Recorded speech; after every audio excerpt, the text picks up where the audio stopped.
Affaire suivante, j'aimerais maintenant vous faire un filiconis sur une pièce qui existe encore, puisqu'elle est en face. Elle est là jusqu'à lundi prochain.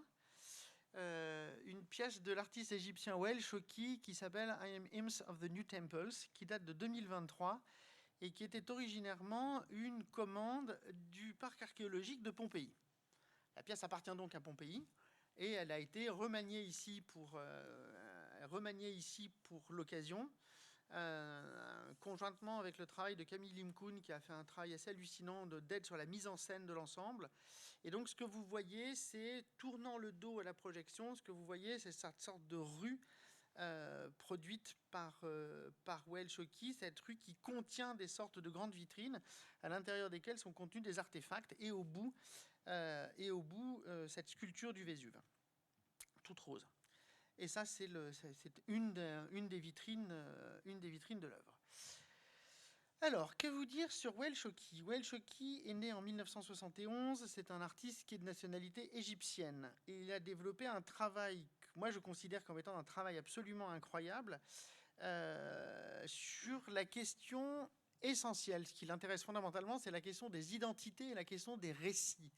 Comment nous fabriquons nos identités, aussi rigides ou aussi complexes soient-elles, à partir d'une fabrique multiple de récits. Et lui, son idée, c'est de croiser à l'infini les récits pour produire cette question-là. Et que pour ça, il utilise systématiquement des mises en scène qui utilisent des marionnettes, beaucoup de masques, du théâtre, enfin, vraiment la question de la théâtralité. Et l'autre enjeu qu'il utilise aussi beaucoup, c'est ce qu'on appelle l'opéra égyptien, en langue arabe littéraire, dont on reparlera tout à l'heure. Moi, je pourrais vous citer 3 œuvres importantes de Wael Choki. Une première œuvre qui l'a fait connaître, qui est une œuvre assez dingue, qui est une trilogie qui s'appelle Cabaret Crusades.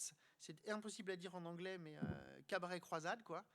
Et qui est 3 films avec des marionnettes qui reprend l'histoire des croisades chrétiennes, mais du point de vue du récit en langue arabe, et qui le transforme dans une sorte de cabaret avec des petites marionnettes. C'est 3 films, c'est absolument exceptionnel. Un deuxième œuvre qui date de 2023, qui est donc cette œuvre-ci, Je suis les hymnes des nouveaux temples. Et la dernière œuvre, celle qui avait été présentée en 2024 au pavillon égyptien à la Biennale de Venise, qui s'appelle Drama 1882, qui est ce film absolument extraordinaire de 40 minutes, qui met en scène une crise diplomatico-économique du canal de Suez, exclusivement à partir d'une scénographie faite en carton et exclusivement avec de l'opéra traditionnel populaire égyptien et une mise en scène très saccadée de l'ensemble du dispositif. C'est une œuvre absolument remarquable et d'une intelligence folle. Donc, ceci était une commande du parc archéologique de Pompéi. Vous verrez à l'intérieur, ça met en scène des acteurs et des actrices qui sont masqués, qui sont au nombre de 45. Alors, c'est important parce que je vous dirai peut-être pourquoi tout à l'heure. Et qui vont interpréter dans les ruines de Pompéi, qui vont interpréter ce qu'on appelle une théogonie, c'est-à-dire un récit fondateur des dieux. Et cette théogonie, c'est pas n'importe laquelle, c'est celle d'Hésiode. Alors Hésiode est un poète qui a vécu à la fin du 8e et début du 7e siècle avant notre ère. Il était dans ce qu'on sait de lui, en tout cas dans ce qu'on sait de ce qu'il dit de lui dans les Travaux et les Jours. Il avait 2 jobs. Il était à la fois agriculteur et à la fois aède. Et il était payé dans les 2 cas, c'est-à-dire à la fois pour produire de l'aliment et à la fois pour produire du récit. Et donc, on connaît de lui un certain nombre de textes, dont les 2 plus célèbres, c'est les Nuits et les Jours, les Travaux et les Jours, pardonnez-moi, qui est un texte qui a été écrit dans le cadre d'un procès contre son frère. Hésiode considérait que son frère était un incapable. Donc, il lui avait écrit un manuel pour bien tenir sa ferme et pour éviter qu'il la ruine. Et le deuxième, qui est ce texte improbable, qui est ce poème qui fait un peu plus de 1000 vers, 1012 vers, qui s'appelle La Théogonie, qui a été probablement mutilé. Le départ est un peu compliqué. Ce que j'ai pu repérer dans le texte, c'est que Wael Choki n'utilise la théogonie qu'à partir du vers 116, c'est-à-dire à partir du moment où il y a la cosmogénie, c'est-à-dire la création du monde, du vers 116 au vers 616, c'est-à-dire l'avènement de Zeus comme dieu tutélaire. Et le reste, en fait, ça passera dans différents récits, puisque le reste, il va intégrer, j'essaierai de vous expliquer pourquoi, il va intégrer un autre récit, qui est un récit mythologique de Io, Io qui se fait séduire par Zeus et que Héra transforme en génisse. Et donc on verra pourquoi autour de ça. Et tout ça est évidemment autour d'une immense réflexion métaphysique sur la question à la fois de ce que c'est une théogonie, c'est quoi un récit fondateur, et à la fois de la manière avec laquelle on ne fait pas une image de cette théogonie, mais on essaye de jouer quelque chose de notre humanité depuis cette théogonie. Et tout le film, qui dure 55 minutes, va être une tentative de faire cette chose. Alors pourquoi je vous ai dit que c'était important de savoir qu'il y avait 45 figurants dans ce film? Pourquoi? Parce que une des choses qui est essentielle, alors vous le voyez là, ce qui est essentiel à comprendre, c'est que toute une partie des masques qui sont utilisés dans cette œuvre sont des masques qui appartiennent strictement pas à la tragédie, qui n'appartiennent exclusivement qu'à la comédie.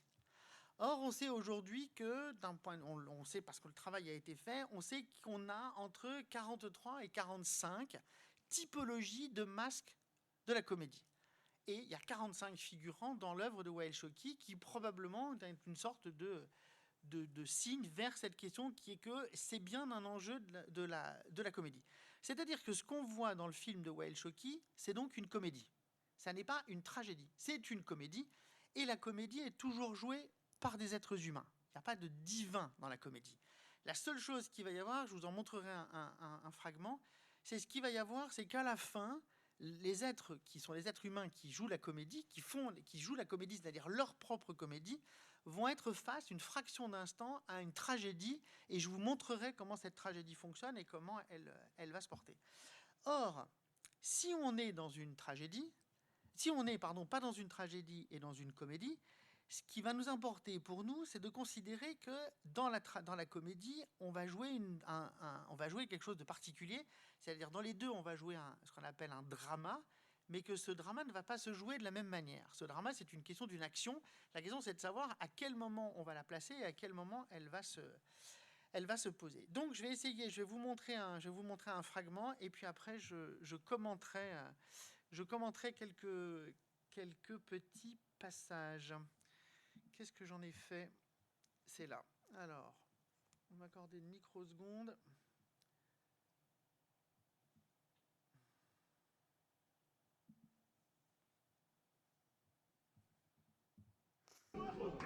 Non, pardon. Alors, ça va pas du tout. Déjà, on va foutre ça en plein écran. Ça va être beaucoup mieux. Donc ça, c'était ce que je vous disais. Ça, c'est Eros. C'est une des figures d'Eros dans le film, qui est une sorte d'alligator qui sort d'un œuf, qui fait le lien avec l'Eros de tout à l'heure. Mais on en reparlera éventuellement tout à l'heure. Moi, ce que je veux vous montrer, c'est essentiellement... Allez, hop, ça.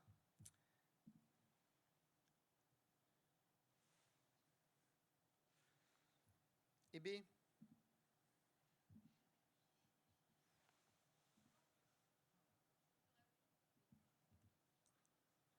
Bah alors? Ah voilà.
كان زيوس يراقب من عليائه ذلك التحول المفزع للإنسان.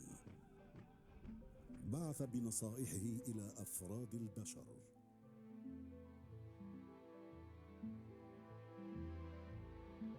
عن طريق النبوءات، الرؤى، العقل العرافين مفسر الأحلام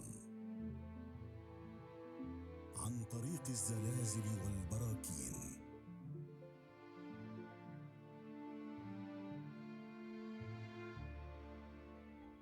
هددهم، توعدهم، فلم يكترثوا وآثروا الطغيان والملذات الفانية.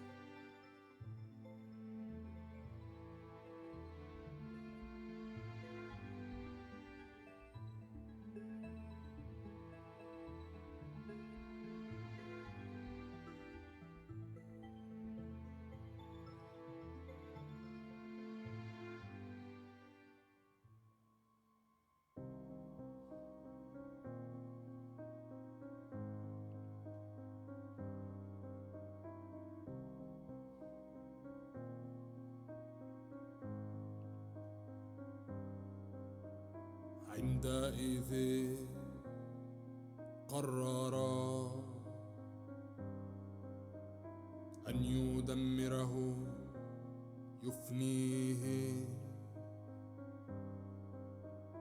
ثم يأتي بأفراد بشر آخرين لا يعرفون طريق الشر ولا يمارسون الرذيلة. إنه الطوفان أصدر أوامره، فانطلقت العواصف يسابق بعضها بعضا.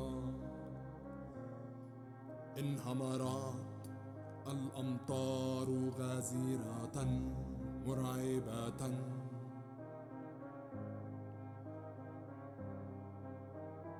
فاضت المحيطات والبحار والأنهار ماء ثجاجا.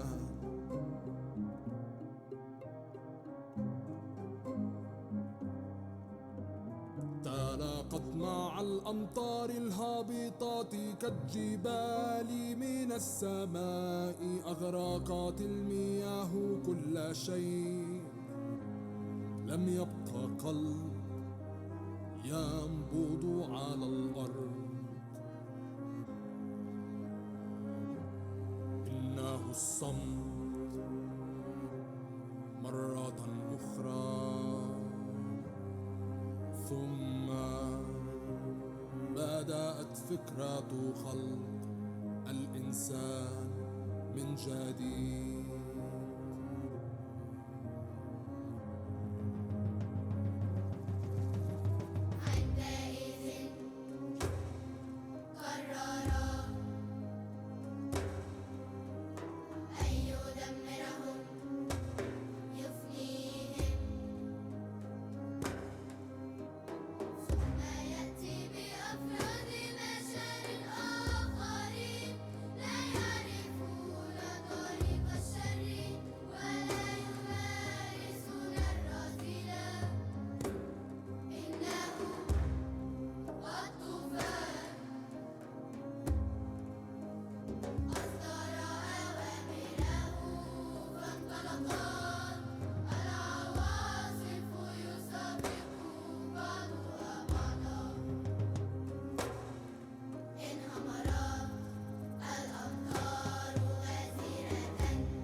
Voilà.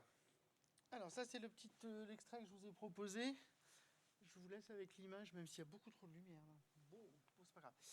Alors, qu'est-ce qu'on fait de ce fragment? Donc, moi, je vous invite évidemment, pour celles et ceux qui ne l'auraient pas vu, à vous jeter là-bas de l'autre côté, pour aller éprouver ce film qui dure 55 minutes et qui est absolument incroyable. Là, on est à la fin, et puis bon, après, je vous dévoile pas tout, mais voilà. Alors, qu'est-ce qu'on peut faire avec ça, et qu'est-ce que j'aurais à vous dire sur cet objet?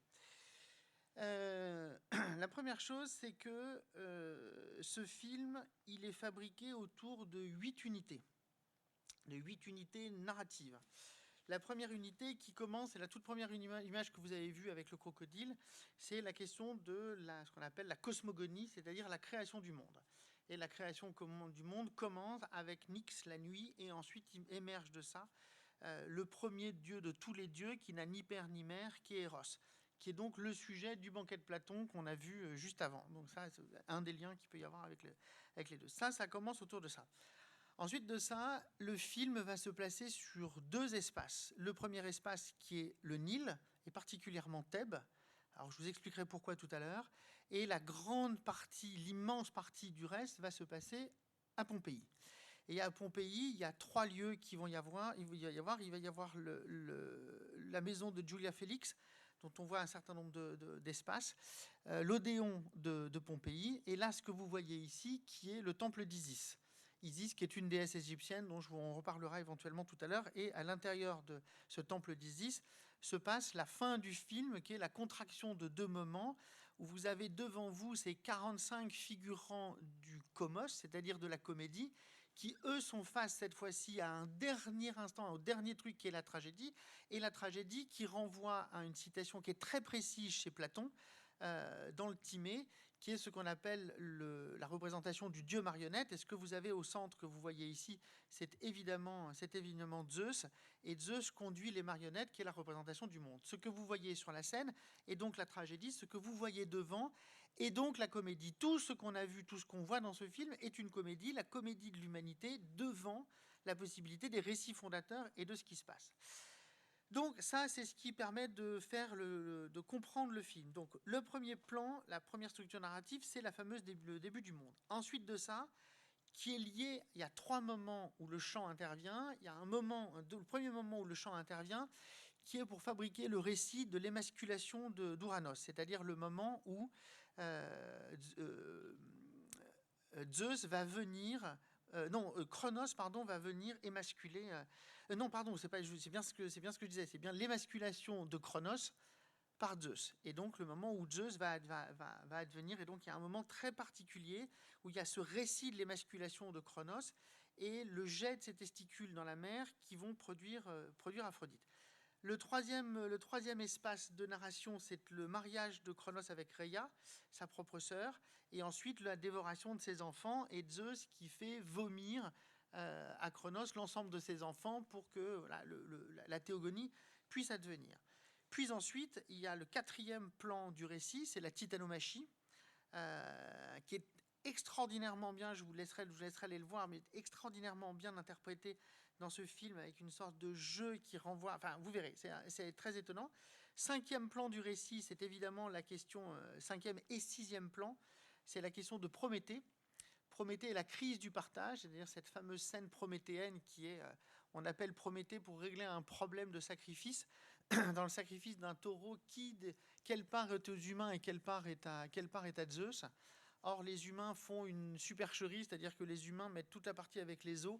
Donc en poids, c'est la même chose, mais sauf que Zeus n'a que les os. Et les humains n'ont que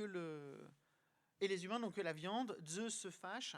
Et à partir de ça, la vengeance de Zeus, et c'est le 7e plan narratif du film, c'est d'envoyer Pandore. C'est-à-dire de faire fabriquer par Héphaïstos une femme incroyablement belle, qui va être accompagné d'un pythos, c'est-à-dire une jarre qui va contenir tous les malheurs du monde. Et c'est à partir de ça, le 2e film commence, et c'est toute l'histoire de cette comédie humaine qui est face évidemment à l'ensemble des malheurs du monde. Et ce que vous voyez à la fin, c'est évidemment la réunion de cette comédie humaine devant un plan d'une tragédie théogonique, et devant faire face à la question de est-ce qu'on continue le rapport au monde, ou est-ce qu'on change nos plans par rapport à la mesure du malheur.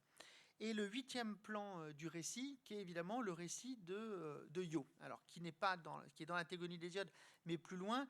Io, qui est donc cette jeune femme qui est séduite par Zeus et qui est transformée par Héra en génisse, pour que Zeus ne la fasse pas, ne commette rien avec cette jeune femme et ne la fasse pas infidèle. Or, cette jeune femme transformée en génisse va parcourir le monde, harcelée par Zeus, et en parcourant le monde, elle va évidemment parcourir l'Égypte. Et c'est là où El Choki fait le lien entre les deux plans, c'est-à-dire le plan de la mythologie grecque et le plan de la mythologie égyptienne. Alors, pour que l'histoire soit absolument complète,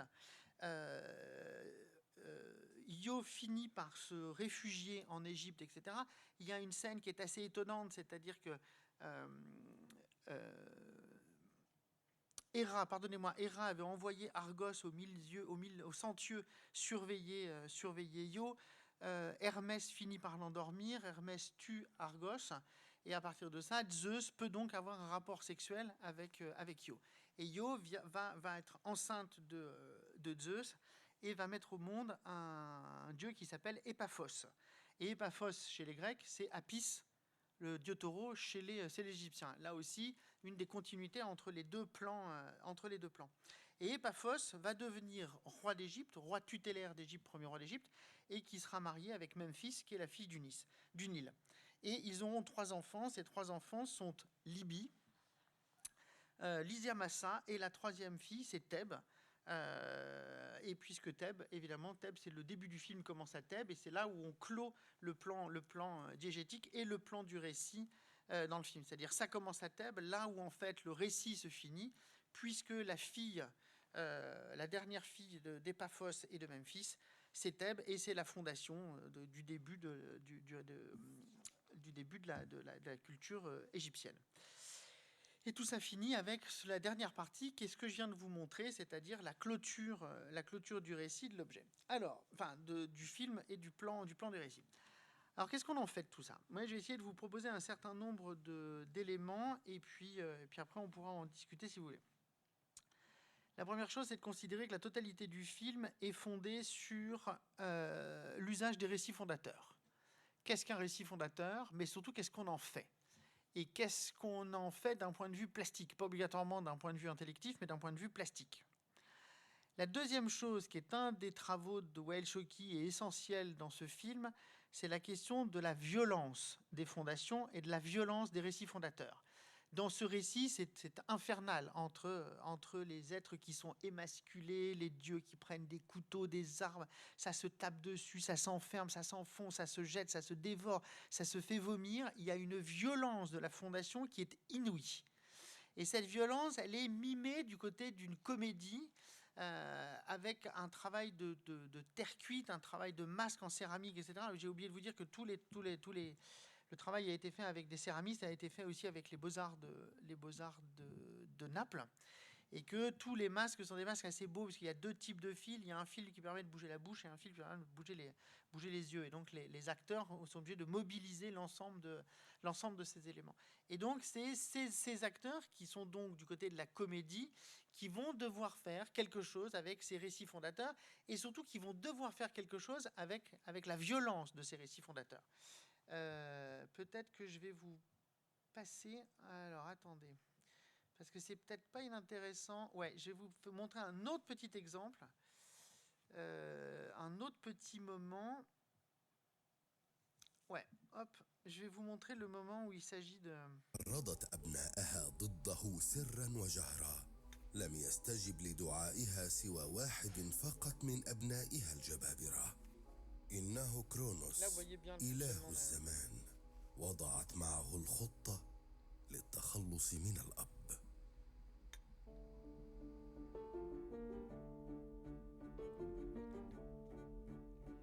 Ça, c'est le traitement de l'émasculation de. ذات ليلة وعندما جاء أورانوس لزيارة جايا بغته كورونوس بضربة قاتلة لقد قام ببتر أعضائه التناسلية باستخدام المنجاني الصوان فاضت دماؤه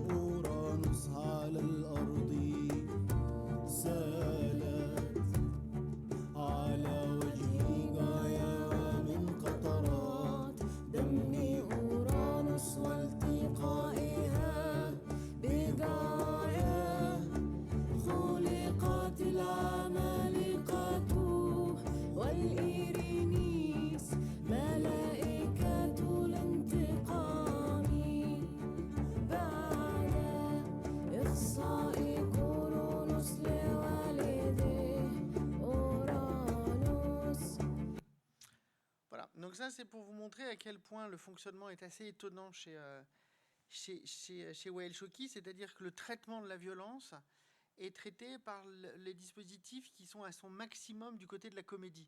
C'est-à-dire que la comédie n'est pas là pour singer la violence, mais est là pour faire acte d'une disruption de cette violence, c'est-à-dire le texte le dit, le texte le scande et le chante, mais la scène qui est représentée est une scène quasiment grotesque à l'intérieur d'une maison. Alors il y a des éléments entre ce que représentent les peintures et le truc, et avec ce personnage au centre qui est à la fois un personnage qui est fait avec du plâtre, avec du bois, du papier mâché, et avec des tissus anciens, et qui ne correspond pas exactement à la question de la représentation. C'est-à-dire que la violence, elle est dépassée par la mesure de la comédie. C'est donc pas une tragédie, là, encore une fois, au sens strict. C'est bien effectivement une question de représenter, de dire la violence des fondations sans en faire quelque chose, puisque c'est la comédie qui va acter la chose.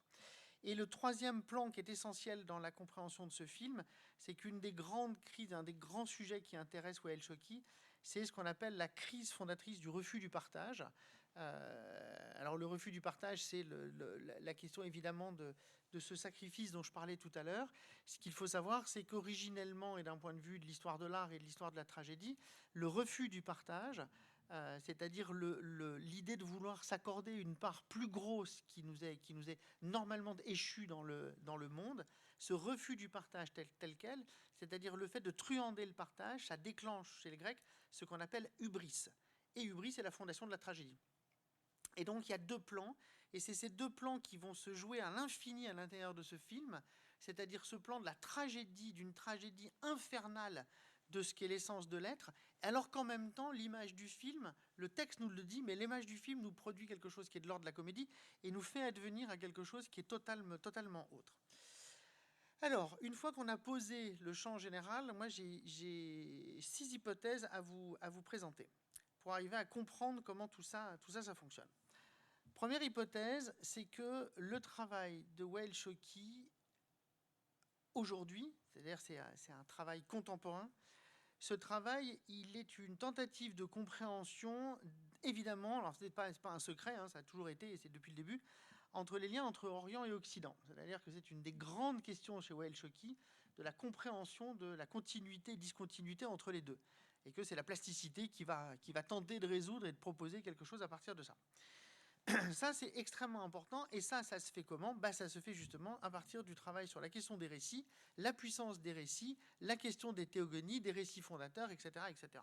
Et la question, évidemment, d'une sorte de disruption à partir du moment où, comme dans Cabaret Croisade, c'est depuis les récits qui est pensé en langue arabe et pas depuis les récits pensés dans les langues occidentales, et que ça produit des dissemblances. C'est-à-dire qu'ici, la théogonie est réécrite puis traduite en arabe littéraire, et que c'est ça aussi qui produit cette espèce de balancement et cette possibilité de comprendre ces théogonies.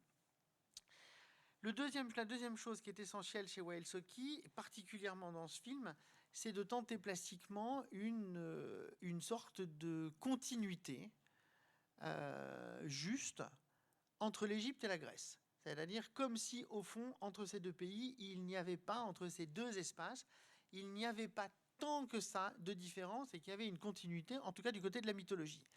Le film commence à Thèbes, le film finit finalement avec l'histoire de Io à Thèbes, et finit dans le temple d'Isis, qui est dans le syncrétisme latin, une des déesses qui a été les plus populaires dans le panthéon romain. Et donc c'est une continuité d'assemblage et de désassemblage de l'ensemble de ces sphères de récit, de ces sphères d'interprétation et de ces sphères symboliques. Troisième possibilité, troisième hypothèse que je vais essayer de soutenir, qui est l'idée, et ça m'importe beaucoup de le soutenir sous cette forme, c'est de dire que chez Wael Choki, contre ce qu'on peut imaginer, il ne s'agit jamais d'une représentation de la mythologie, jamais, absolument jamais, mais d'une mise en scène du drame du vivant à partir des images de la mythologie. Et que c'est absolument pas pareil. Quand je regarde ce film, je ne regarde pas une image de la mythologie, je regarde une image du drame du vivant devant ce que la mythologie contient. Et tout ce qu'on voit, c'est ça. C'est pas, les personnages ne sont pas les dieux.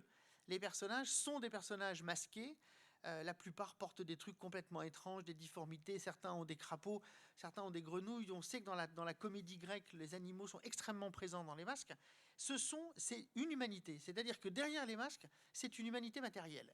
Et c'est une humanité matérielle qui n'est pas là pour faire une image de la mythologie, mais pour faire une image du drame de l'humanité matérielle et de l'historicité matérielle devant ces questions de la mythologie. Et ça, c'est extrêmement important, d'où l'importance chez lui, évidemment, de la question du théâtre, d'où l'importance du travail de la comédie au sens propre, d'où l'importance de la plasticité des marionnettes. Chez Wael Shawky, c'est toujours des marionnettes, et quand c'est des humains, les humains miment des gestes de marionnettes, parce qu'on doit toujours être dans cette idée que, alors là, évidemment, avec ce double enjeu, puisque la marionnette est reprise à la fin dans la dimension de la tragédie, mais la marionnette, c'est ce qui permet plastiquement de pouvoir jouer une histoire du monde sans que ce soit la chose en tant que telle. Quatrième hypothèse que je vais essayer de soutenir, c'est l'idée que dans ce film, et c'est pour ça que je l'ai lié avec la gravure de Pietro Testa juste auparavant, dans ce film, il y a deux choses qui sont mises en scène en permanence. D'un point de vue de la pensée grecque, la mise en scène de l'être comme désir, c'est-à-dire Eros. C'est ça qui est mis en scène en permanence. Et l'autre côté, ce qui est mis en scène, c'est les crises de la douleur, c'est-à-dire la rupture de la continuité d'Eros et la rupture de l'expérience d'Eros, c'est-à-dire comme douleur, c'est-à-dire la crise du désir. Et je pense que c'est ces deux choses qui sont mises en scène en permanente, et ce qui est le lieu de la comédie, qui était dans la gravure de Pietro Testa, qui était l'impossibilité, parce qu'on sait que Platon détestait la comédie précisément pour ça. Parce que pour Platon, ce n'est pas une histoire de mise en scène. Ce qui est joué ici, 27 siècles plus tard, c'est évidemment quelque chose de l'ordre d'une expérience complexe de l'être comme désir et comme crise du désir. Et je pense du début jusqu'à la fin, c'est ça. C'est pour ça que je tenais à vous montrer cette scène finale pour qu'on puisse bien comprendre cette question et ce face-à-face avec la question du destin. C'est-à-dire que vous avez 45 personnages qui représentent l'histoire face à quelque chose qui est une image du destinal. Et que cette image du destinal, en fait, qu'est-ce qu'on en fait et qu'est-ce qu'elle ouvre elle ouvre pour nous comme expérience du désir. Avant-dernière hypothèse, qui sera ma cinquième hypothèse, qui est l'idée que le travail de Wael Shawky est essentiel parce qu'il joue en permanence de la continuité des processus narratifs anciens et contemporains. Et donc, il y a une permanente actualité de ça, et c'est-à-dire que ce qui nous paraîtrait aujourd'hui illisible, parce que je dois quand même avouer que la Théogonie d'Hésiode, ce n'est pas le texte qu'on lit le plus souvent, ce n'est pas le texte le plus hallucinant qui puisse exister, qui est très compliqué aujourd'hui à lire, d'une part parce que les traductions sont particulièrement mal faites, et que c'est un texte qui n'est pas si évident à appréhender. Or là, d'un coup, chez Wael Shawky, par la plasticité, par la théâtralité, par la comédie, par le masque, par l'opéra, ce texte devient lisible, ce texte devient entendable et devient saisissable dans sa plasticité. Et c'est ça qui est extraordinairement fort et que je trouve une réussite les plus incroyables dans cette œuvre de Wael Shawky. Et ma dernière hypothèse, qui est une hypothèse à laquelle je tiens beaucoup, qui me permettra de faire la conclusion de ce Philyconie sur cet objet, c'est la question que l'ensemble de l'œuvre de Wael Shawky tient dans une sorte, là aussi, de continuité entre ce que l'on pourrait appeler l'œuvre dramatique et l'œuvre épique. Alors, l'œuvre dramatique, c'est ce qui est constitué sur ce qu'on appelle le drama en grec. Drama en grec, c'est l'action. Donc, quand on fait de la dramaturgie, on fait une image des actions, que ce soit de la tragédie ou que ce soit de la comédie. C'est le rôle de la dramaturgie. Quant à l'épopée, ce qui permet ce qu'on appelle l'œuvre épique, quant à l'épopée, c'est autre chose. L'épopée, c'est deux mots, c'est épos et poiesis, l'épopoiéa. Et l'épopée, c'est quoi? C'est la production d'épos. Et épos, c'est la parole comme avis, comme un avis. La parole comme quelque chose qui est donné à quelqu'un en vue de lui dire quelque chose sur le monde. C'est ça l'épopée. Et les récits fondateurs sont considérés comme des épopées. La Théogonie est en tant que telle une épopée, comme l'Iliade et l'Odyssée sont des épopées. Et que la grande question, c'est donc ça. C'est-à-dire qu'en permanence, vous avez cette confrontation entre deux régimes. Le régime plastique de la dramaturgie, c'est-à-dire que faire, comment dire et comment représenter les actions, et un autre régime qui est le régime de l'épopée, c'est-à-dire de pouvoir produire un commentaire de ce qu'ont été les actions. Alors, dans la tradition de la tragédie grecque, vous aviez un chœur qui était fait pour ça, avec le coryphée qui permettait de commenter en permanence les actions qui étaient faites par les acteurs. Ici, c'est autre chose. Ici, c'est tout d'un coup la plasticité du dispositif, la plasticité des artefacts, qui sont en permanence. Les artefacts sont extrêmement compliqués. D'ailleurs, toute l'exposition les montre. Et c'est ça qui produit cette relation entre les deux. Et qui nous conduit à ça, à considérer que l'épopée est l'action de faire un récit des actions. Et c'est ça qui va constituer le centre absolu de tout. Et donc, cette action de faire un récit des actions, ce qui est, je trouve, absolument fondamental chez Wael Choquui, c'est qu'il arrive à le faire non pas à partir du langage verbal, non pas à partir de la construction du récit. Il ne reconstruit pas un récit, mais il produit à partir d'une narration fictive, il produit une picturalité qui est extrêmement importante. Alors il faudrait maintenant commencer un autre travail. Je l'ai commencé, mais là j'ai pas le temps aujourd'hui de vous le faire. Mais il faut réidentifier évidemment. Là c'est pas la maison de Félix, c'est une autre maison et c'est d'autres fresques. Il faut arriver à comprendre en fait tous les signes picturaux qui sont posés dans Pompéi. Qu'est-ce que Wael Choquui va chercher à Pompéi? Toute une partie des costumes, toute une partie des masques sont liés à des choses qui ont été récupérées à Pompéi, qui sont sur les fresques de Pompéi, qui sont au musée archéologique de Naples, et que cette plasticité en fait est une plasticité du commun des objets qui habitent nos intérieurs, qui habitent nos maisons, puisque tout ça ce sont des maisons du vivant, ce sont ni des temples ni des institutions, ce sont des maisons du vivant à l'intérieur desquelles les gens vivaient. Et ce que Wael Choquui fait, c'est probablement ça.